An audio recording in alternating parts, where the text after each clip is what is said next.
Well, I'm not just talking about Centerville today. I'm talking about one-room schools. The one-room schoolhouse in America dates back to colonial times. The first schools were called dame schools, and they were in a woman's home in the very beginning of settlement. Children were taught numbers, letters, and basic reading. The first public school law was passed in 1647 in the Massachusetts Bay Colony. Every town of 50 families was required to open an elementary school. Every town of 100 families was required to open an elementary school and a secondary school. These were the first one-room schoolhouses.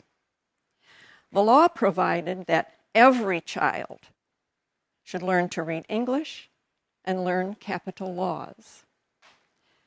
Boys were also taught arithmetic as well as to read and write. Girls were taught to sew, knit, and cook. The first textbook was the New England Primer, published from 1690 until 1800. Many textbooks followed, and there are some examples here. But the McGuffey Reader became the standard teaching tool in the schools. William McGuffey was a teacher and a minister. His first 4 readers were published in 1836 and 37. His brother Alexander published the 5th book, A Speller, in 1846, and the 6th book in 1857.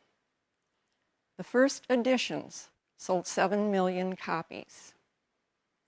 The McGuffey Reader was used for well over 100 years and is still available. Between 1836 and 1960, 120 million copies were sold. In modern times, an estimated 30,000 copies are sold each year. The books were revised a number of times, but the teachings remained the same. The McGuffey Reader taught morals, patriotism, honesty, and faith, as well as reading, grammar, and an appreciation of literature. So I'm going to read an example from the 4th Eclectic Reader, McGuffey's. It is lesson 37, and this book dates to 1866. It is the Golden Rule. To act with integrity and good faith was such a habit with Susan that she had never before thought of examining the Golden Rule. All things whatsoever ye would that men should do to you, do ye even so to them.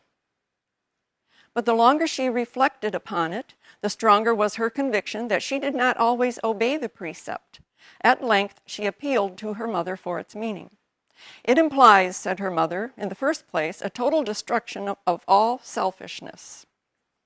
For a man who loves himself better than his neighbors can never do to others as he would have others do to him. We are bound not only to do, but to feel toward others as we would have others feel toward us. Remember, it is much easier to reprove the sin of others than to overcome temptation when it assails ourselves. Are you following this? A man may be perfectly honest and yet very selfish, but the command implies something more than mere honesty. It requires charity as well as integrity. The meaning of the command is fully explained in the parable of the Good Samaritan. The Levite who passed by the wounded man without offering him assistance may have been a man of great honesty, but he did not do unto the poor stranger as he would have wished others to do unto him. And it goes on and on. Now, this is the 4th Eclectic Reader. So does that mean that 4th graders read this book? That's very adult language for a 4th grader. But then there's arithmetic. This is Appleton's mathematical series, Mental Arithmetic. Okay, let's see. I have a blackboard here. Somebody wants to come up and solve this problem. Okay, Arthur gave half his marbles to Hugh, who gave 1/4 of what he thus received to Alfred. Alfred, after winning 6 more, gave all he had to Arthur, who then found that he had 3/4 of his original number. How many had Arthur at first? Anybody? Absolutely. Here's another one. This is easier. Divide 160 into 4 numbers, each of which shall be 3 times as great as the next smaller. Anybody? I'll take it.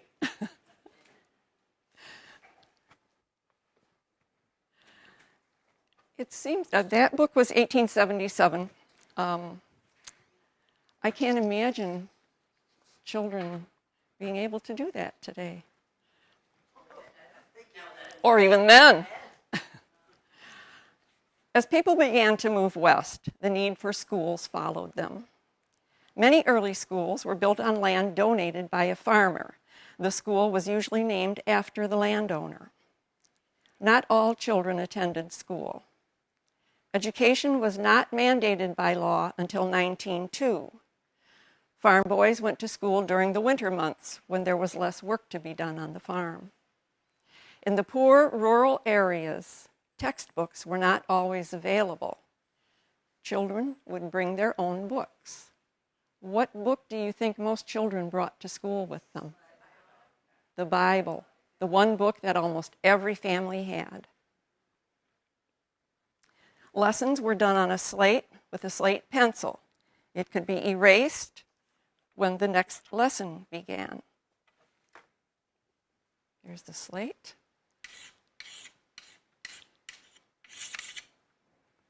And the slate pencil, and just wipe it off. I told you I had a ruler.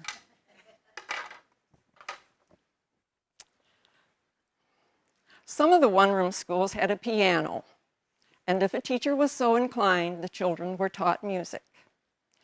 One of the songs they probably learned was Frere Jacques. It taught rhythm, it taught music, and it taught another language. You all know this song, so we're going to give it a try. That's it. Okay, and you probably, I don't want anybody saying you don't know the words. Oh, there it is. Because I have them right here. So I was hoping we could divide into 3, but we'll do 2 groups. First group, second group. And if you tell me you don't know the words, I have them right here. Tell those people to come in. They can sing with us. Oh, let them in.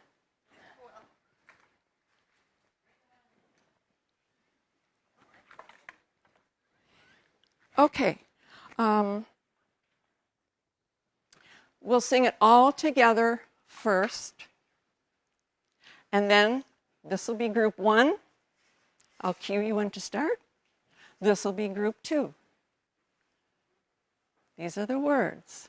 I only wrote it once. Each line is repeated a second time. So this group will start. After we sing it all together, this group will start Frere Jacques, Frere Jacques, and continue on. Then this group will start. I'll cue you. I'll time you. So we're going to sing in the key of C. Is that good for everybody? Okay. Okay, everybody's going to sing. Frere Jacques, Frere Jacques, dormez-vous, dormez-vous, sonnez les matines, sonnez les matines, ding dang dong, ding dang dong, Frere Jacques, Frere Jacques, dormez-vous, dormez-vous, sonnez les matines, sonnez les matines, ding dang dong, ding dang dong, Frere Jacques, Frere Jacques, dormez-vous, dormez-vous,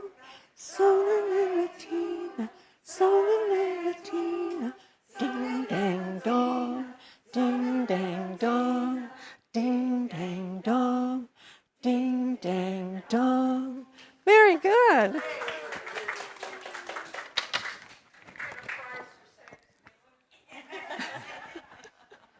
You all know the English version if you know that version. I'll put that back over there. Okay.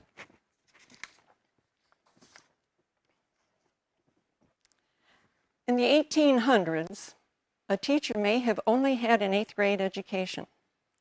A little knowledge of arithmetic, reading, writing, and some history was all that was required. Most teachers in the early days were men. That changed when the men were called off to fight in the Civil War. A teacher was expected to be janitor, school nurse, coach, disciplinarian, and whatever else was needed.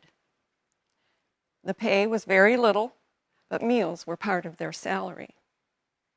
The children also had chores. They had to carry water in from the pump, clean the ashes from the stove, sweep the floor, and clean the blackboards. If a child was ornery in class, he may have to sit on a stool in the corner where everybody could see him with a dunce cap on his head. Or a teacher might draw a circle on the board, and he would have to stand with his nose in that circle. Now, I say he because we all know it was always the boys. The girls never misbehaved.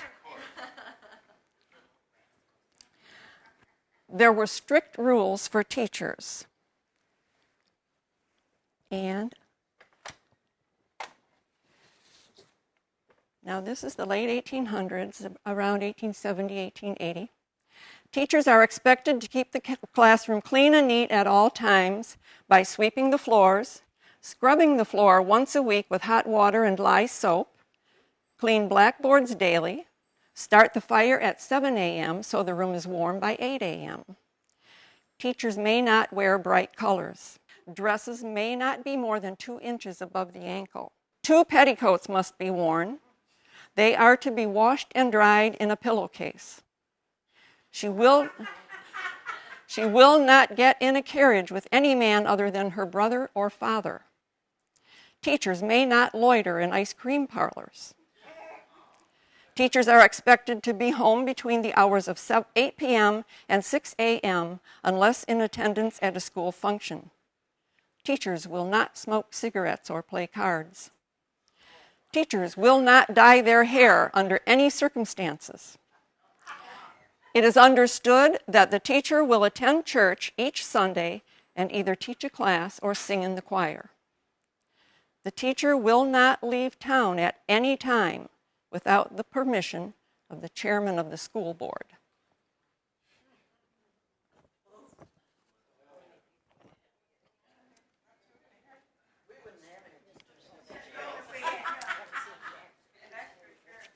A young woman who was a teacher, if she married, she was not allowed to teach anymore. The first schools in Dundee were select schools. Families collectively hired a teacher to teach their children. The teacher often lived with one of the families. Our history tells us that the first teacher in Dundee was Amanda Cochran. She may have taught in the first schoolhouse, which was a log school. The actual location is uncertain.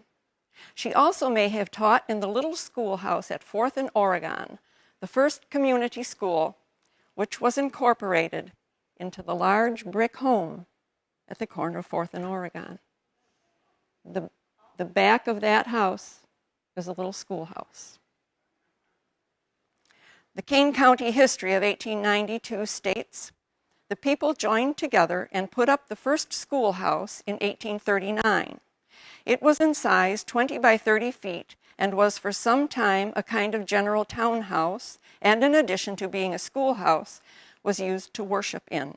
And the town lyceum and old-fashioned debating societies were all under one roof. Now, does everybody know what lyceum means? No. It is in modern-day dictionary, but it's a different Oh, and I didn't mark the page, so you'll just have to wait a minute. Okay. L. Oh, thank you. This dictionary is from... Did I not? I didn't write it down. Oh, yes, I did. This dictionary is from 1867. And it defines lyceum as an association for literary improvement or the place where it meets, a seminary. Now, there are other words today that we use that may not be in this dictionary. If they are, they may have a different definition. Can you think of anything that may not be, a word that we use today that may not be in this 1867 dictionary? Telephone, computer, remember that one. Telephone, let's see if it's in here.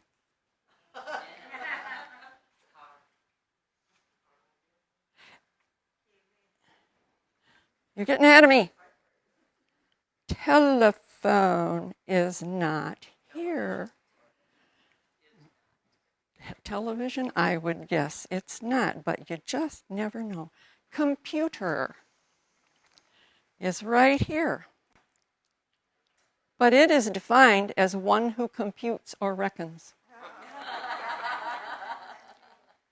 And I have something, oh, this is a word that I found a little weird. It's the word weird. We all know what it means. It means strange, it means unusual, different, a little goofy. This dictionary defines weird as skilled in witchcraft, supernatural, unearthly.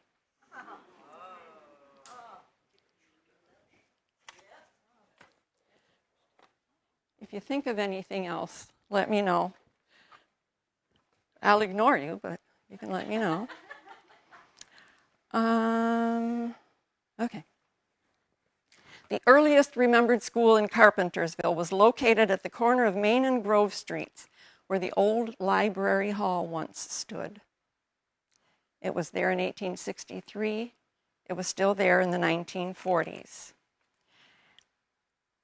It was a library at one time. It was a meeting hall. The Carpenters held Sunday school there. And Dave remembers when Doc Bumstead lived upstairs. When it was used for something else, that was in the 40s, 1940s. Now, there's more information about all of these schools that I have pictures of. Well, no, not all of these. There's more information about schools and teachers in our history book. It's here somewhere. I brought it. Okay. Oh, here it is. In our history book, there's a red one and a blue one. It's available here for sale also at the museum. Yeah, they're the same. They're just a reprint. Now, I said this once before, I'll say it again. It is no 50 Shades of Grey, but it's interesting reading.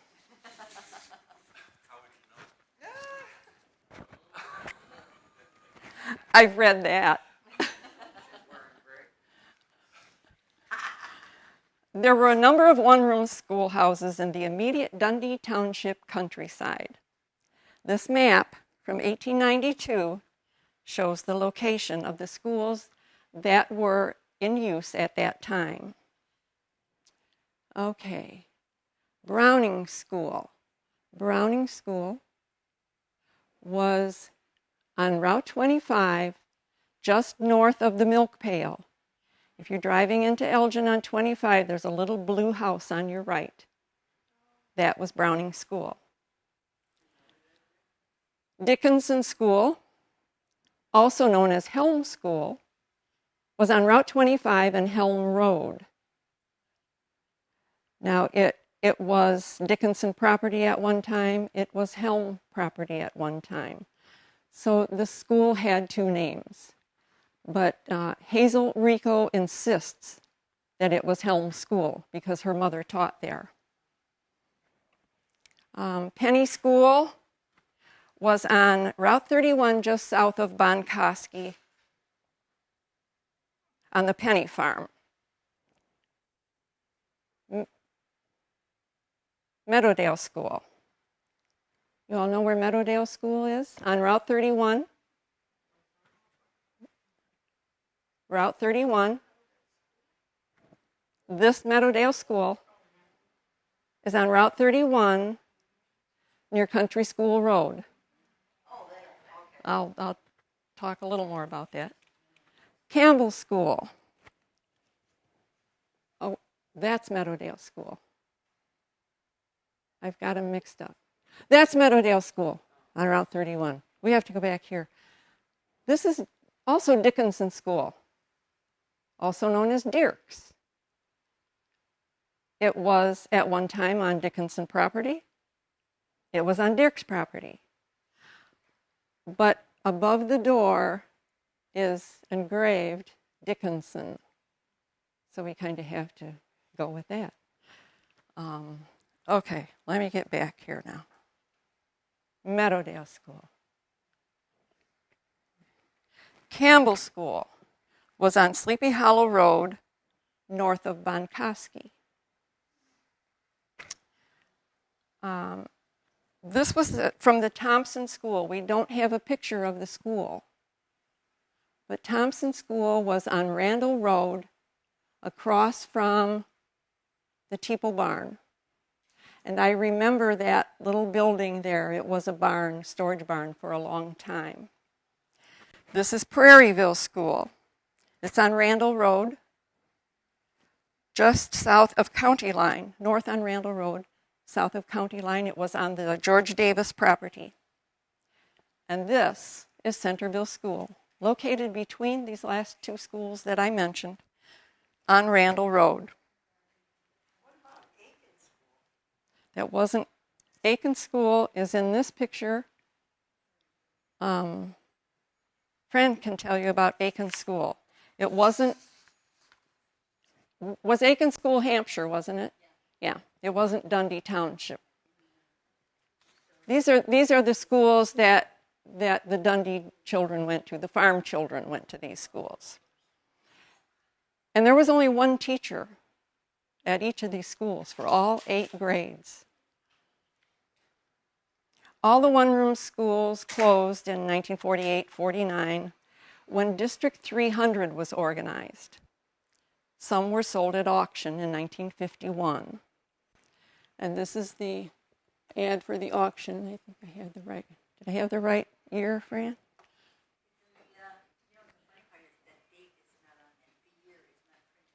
Oh, right here it says 1951. It does.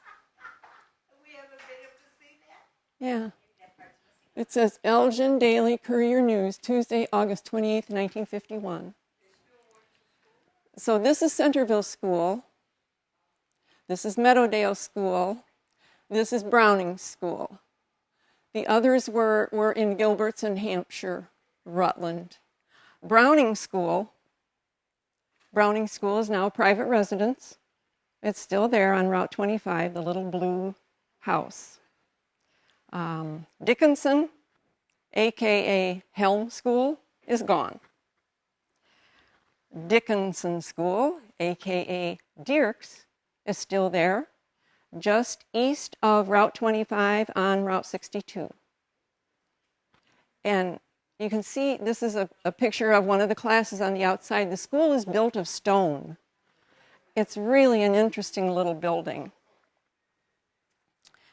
Penny School. Penny School was used as a barn for many years. It's gone. Meadowdale School was a little shop run by Jean Ryan, who contracted polio in the 1950s. She was confined to an iron lung, but she held a pencil or a brush in her teeth and did artwork. It's still there, and it's still a little shop run by someone else. Campbell School was used as a storage barn for a number of years. It's on Sleepy Hollow Road, and if you take Bonkoski and go north on Sleepy Hollow, just before you see the kind of a funky fence, the building is gone, but in the fall and winter, you can still see the steps and the foundation. On the west side, yes. Yeah, just north of Bonkoski. Yeah. This schoolhouse, we believe, was called the Thompson School, but we don't have a picture of the school. Prairieville still stands. It's one of two buildings north on Randall Road, which used to be Elmora Road. Does anybody remember that? Yeah. There are two buildings there, and I'm not positive which was the school. So I don't want to say that it's the little white house. And then there's Centerville. Centerville, this school dates to 1884. There may have been another school there before that. The land was donated, let's see if I can find it, by Moses Wanzer in the 1850s for the express reason of building a school. So whether there was a school built there then and it burned or whatever, but this school that is there now was built in 1884. In 1999, when the county was expanding and widening Randall Road, that school was in the right of way. It was scheduled to be burned. The fire department had been in and broke up everything inside, put holes in the roof. It was ready to go. I got a call from someone who went to school there, and he asked if the Historical Society could do anything to save his school. And I knew there was a Centerville school, but I didn't know it was still there. I had done a display very much like this at the mall for District 300 when they had their 50th anniversary. So I knew I had a picture of Centerville. So I went out there, and I don't know if I'll find the picture now. I don't know if you can see it. This is what I found. There had been an addition put on the front, a deck on the back. You can see the holes in the roof. It was ready. It was ready to go. So I presented it to the board. Not everybody was in favor of getting involved with the county, but I couldn't let it go. First call I made was the fire department. And he said they had to go through him to get the permit to burn. And he said he would stall as long as he could. Did you see that, Bob? The next call I made was the man who owned the property, and he never returned a phone call. But his lawyer did. And his lawyer said he talked to him, he didn't care, you can have it, do what you want with it. So it had to be moved. We didn't have any money. So we went to the county requesting funds for education, riverboat funds for education. We gave our presentation. One man said, there's not enough left of the school. They're just in love with the idea of having a schoolhouse. We can't give them the money, that much money for that. So there was a man on the board from Dundee, and he asked them to table their vote and see if we could reduce our cost. It was in the paper the next day. A carpenter from Elgin called him and said he and his friend would help us and not charge. So he went back the following month to the meeting and presented it again. We didn't even have to go. And he got us half of what we were asking for. Now we have to have a place to put the school. So we went to the park district. The man in charge of the park district didn't want it because that's what it looked like. It was an eyesore. He didn't want that eyesore in his park. I tried to tell him it's not always going to be an eyesore. That's what it looks like now. This is what it looked like in 1903, and this is what it's going to look like. So we presented our problem to the Park District, the board, and they all voted in favor of taking the building.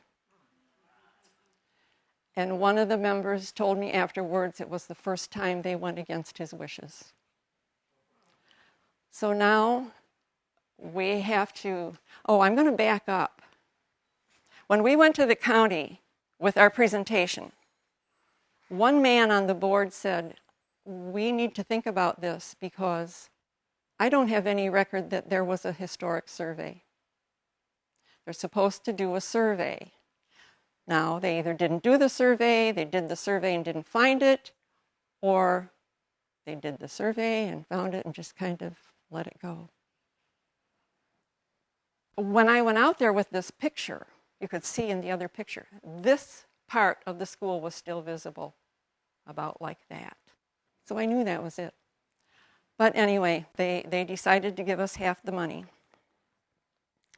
They were going to let us move it into the park, but the man who didn't want it there wanted it out and back where it wasn't visible. That wasn't going to fly. As it turned out, he agreed to put it in the spot we wanted, and that's where it is today. We got bricks donated, we got paint donated, we got nails donated. You think nails, that's not going to cost very much.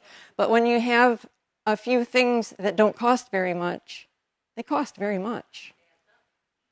For sure. So it was in February, did I mention that? That I wrote my first letter. The school was moved the second week in June. It went that fast. We were so lucky. Oh, the man the carpenter from Elgin that said he and his friend would help, I met with them out there. And they were both Dave, by the way, Dave and Dave. And the younger Dave said, my dad has a construction company. We had a quote of $4,000 to take off the front addition, just straight across the front, and the deck. He said, my dad has a construction company. I can bring equipment here and take that off for nothing. I said, okay, now you're telling me you're going to bring the equipment, you're going to do the work, and you're going to remove that and not charge us? Yes, ma'am, that's what I said. And he did.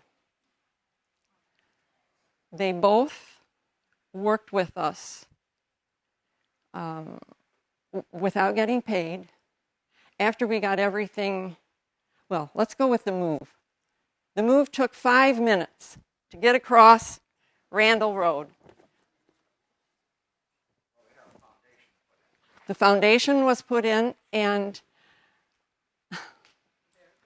there it is. It's wheeling across the road. Very cool. Now, the funny thing is, we didn't have to pay for the move. The county paid for it. Wasn't it Don Rage that worked Yes. good with you? Yes, it was Don Rage. He helped us out there. He got the money for us. I can't say enough good things about Don Rage. Yes. Yeah. One of our costs was getting under the electrical wires. It just happened that they replaced all of the telephone poles, and they were higher than they were before, and the school went right under them. We were just so lucky. I hauled the stones from the original foundation. And there are some pictures in these books that you can look through. My name is on a stone in the foundation at the schoolhouse. When we were working in the park, people would come and peek in the door and want to know if they could help. Once we got the exterior finished, which was Tom Mammoser's concern, I'll say his name. Our carpenter started charging us minimal, and he was a godsend. He was a teacher. He was a worker. He was like a monkey going out from one window to the other, just swinging around the windows, and he was just so amazing. We could never have done it without him. Dave Hart. He taught at the boys' school in Geneva. Yeah. Desks were donated.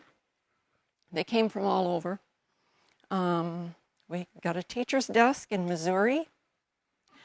Arnie Lauber, the Lauber family, and it was Arnie who called me originally. The Lauber family got us an 1884 flag. And I ask the children when I'm out there, I show them the flag and ask if it looks any different than their flag at school. They usually don't know. But there are only 38 stars on the flag. And in 1884, now these children, most of them say the pledge to the flag, but they didn't say the pledge to the flag in 1884. It wasn't written until 1892. So anyway, the day of the dedication, the grand opening, we had a picket fence put around. And Ray, what was his name? Mike Ray, who was in charge of the park, was going to have his men paint the fence. I didn't want the fence painted. I said, I'll get the paint and the buckets and all of the equipment, and we'll get the fence painted. There are pictures in here somewhere of children, people all ages, painting the fence.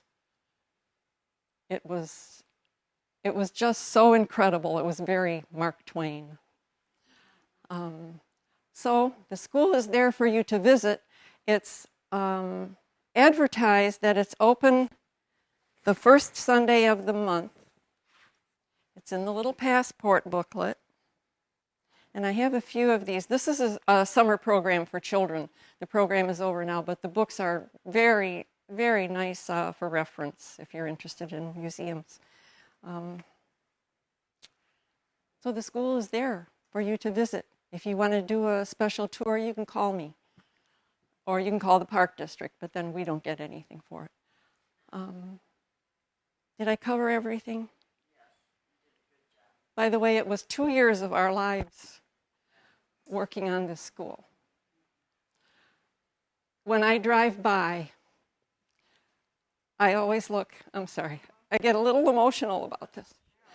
When I drive by, I always point and say, look at that cute little schoolhouse. I wonder where it came from.